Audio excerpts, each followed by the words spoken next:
ناب بتبت ناب جرجر ناب زين قاطعة عمسن هكت مؤتاوي زي قناته هايلو باجي تمديو بصلاتي بزقبا تمريحو زقبر زلي ابزي ساتفو استفلاليو አካላት መሳርሕ ኮኑ ዝሁሉ ተማዓንቶ ዝወልና ያመል ስለዚ ጸጥታ ክንሓስብ ከለና ነቲ ናይ ጸጥታ ስራሕትና ክንሰርሕ ኣለና ኢልና ክንሓስብ ከለና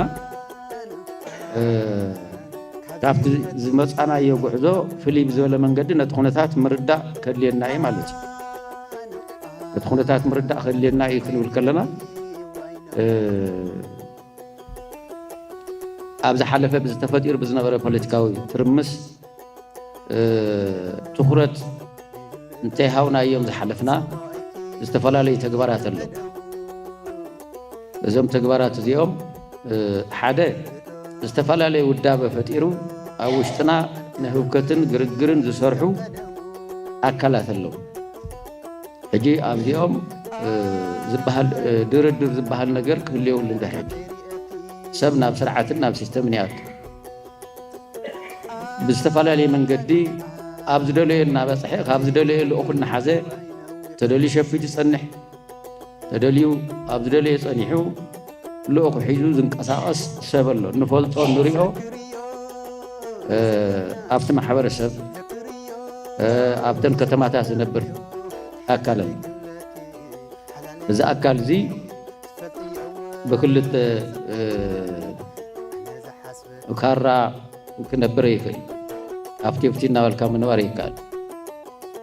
تا تقرأي ذلة حنتيا تا نبر الله تقرأي حنتيا سلزي كم تقارن كم تقرأين كوينا إنا عبرنا هالنبر نخل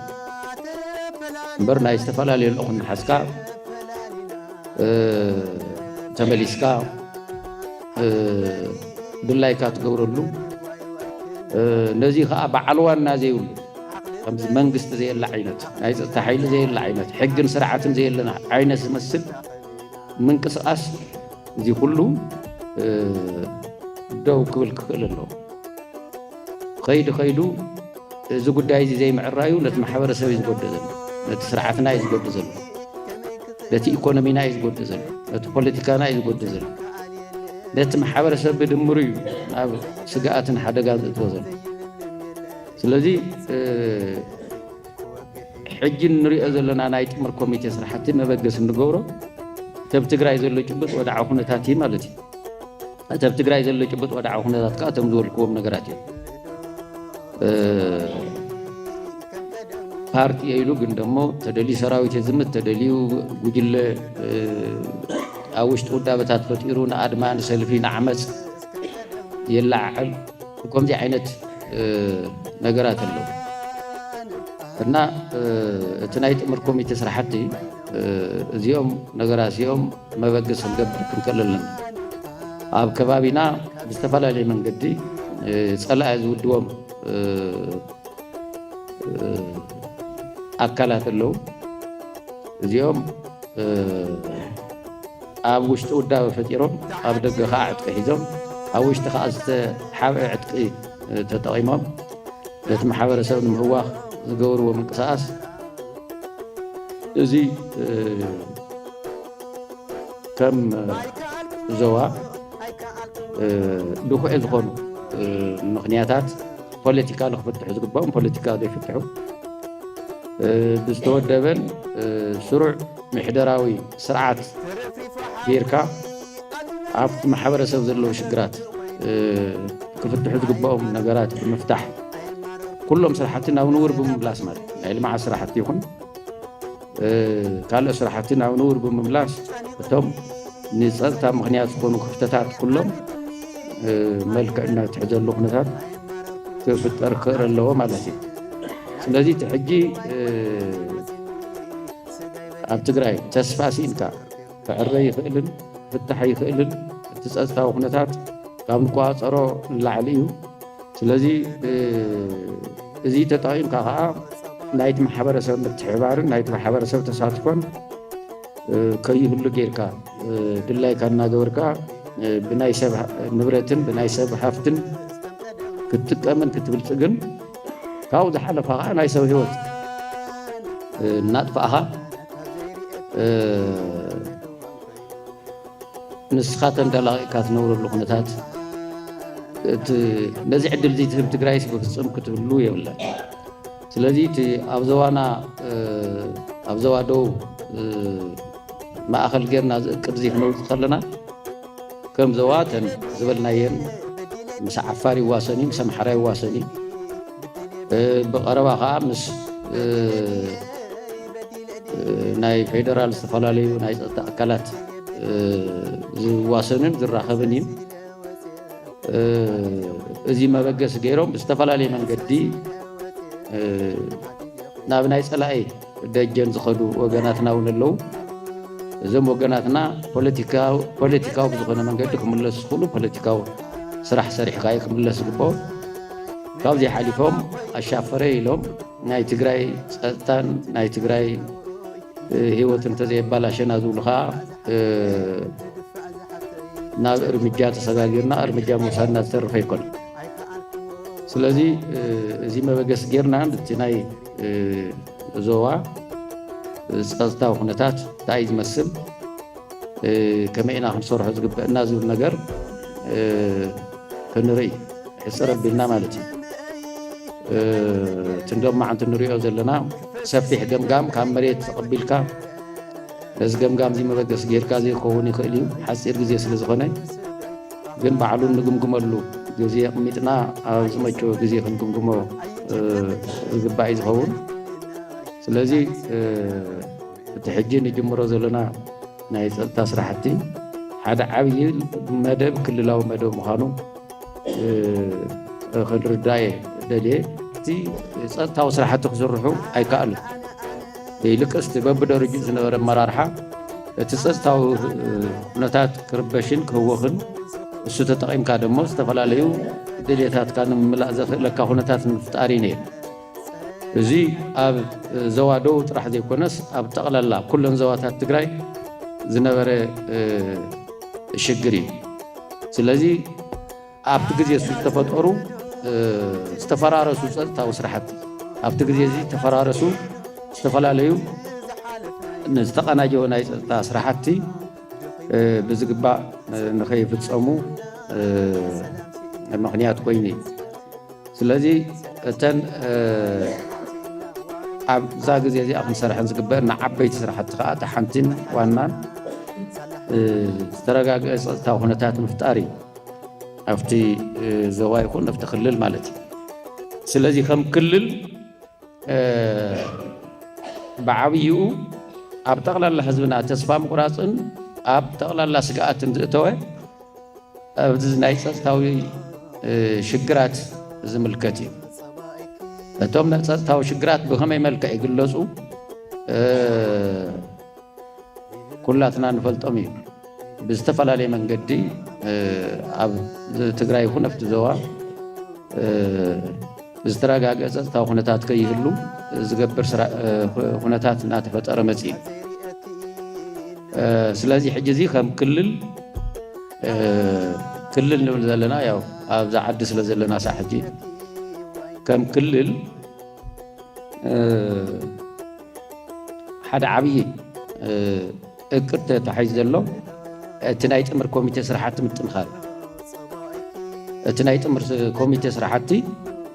ብዝተቐናጀወን ብዝተወደበን መንገዲ ትልሚ ኣውፂኡ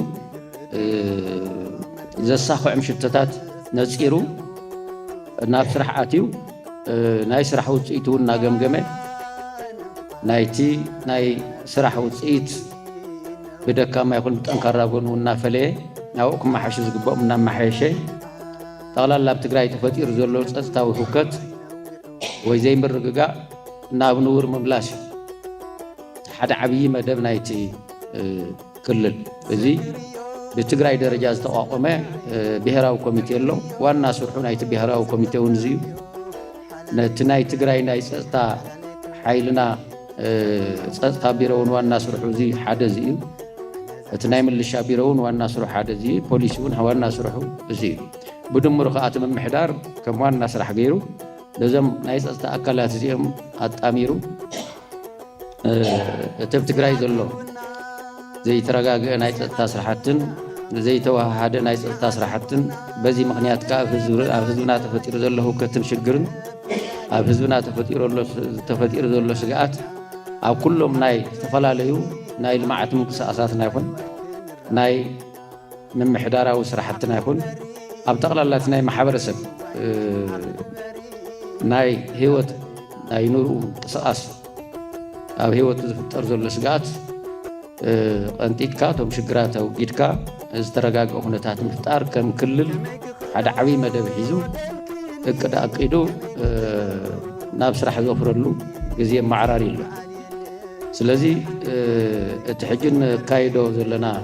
بزوا درجاون نايزي بخلل درجات تتحز عبي نايز تا سراحتي نمسخع باب بزوء كلهم توم زملكتهم أكلات الساتفلو ناي سرح أورنتشن توهايو ناب سرح زوفر اللغنتات تقمت أكل هذا أكالي أبزي وانا النت ما أخل الجورو أبتي ناي تسرحتنا نمو هو أبكرمي تسليفهم نشرح زلو وإذا ما أكرمي تسليفهم ستانا كهو خزجور زلو حيلتات اللو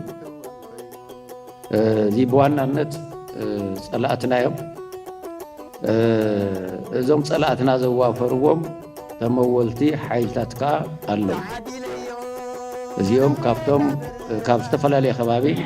ناب عفاري هنا أمحرا خلي الكيدم زلو أكلات اللو كاب تقرأ كاو بوليتيكا ودبات مس بلصقنا بمشراخ اب تግራይ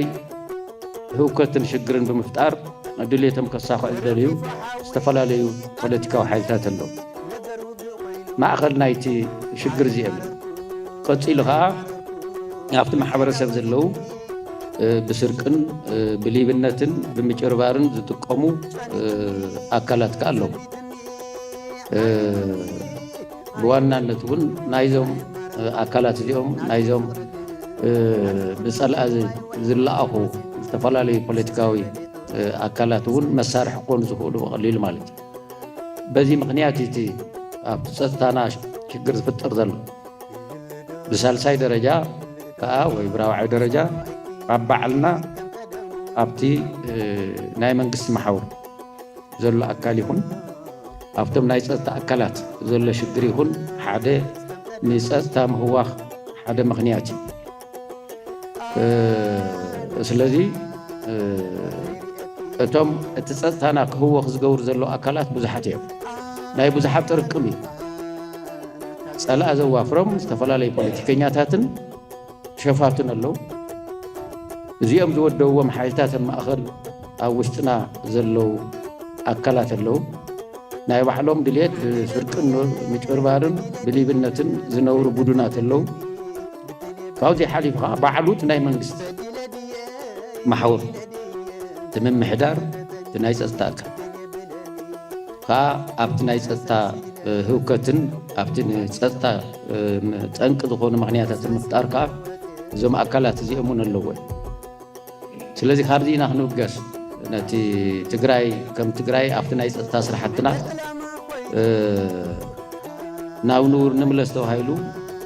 እቅድ ወፂና ኣብ ስራሕ እዚ ክንኣቱ ከለና እዞም ኣካላት እዚኦም ጠንቂ ናይቲ ናይ ፀጥታ ሽግር እንተኮይኖም ኣብዞም ኣካላት እዚኦም ብዝስራሕ ስራሕ እዩ እቲ ለውጢ ክመፅእ ዝኽእል ማለት እዩ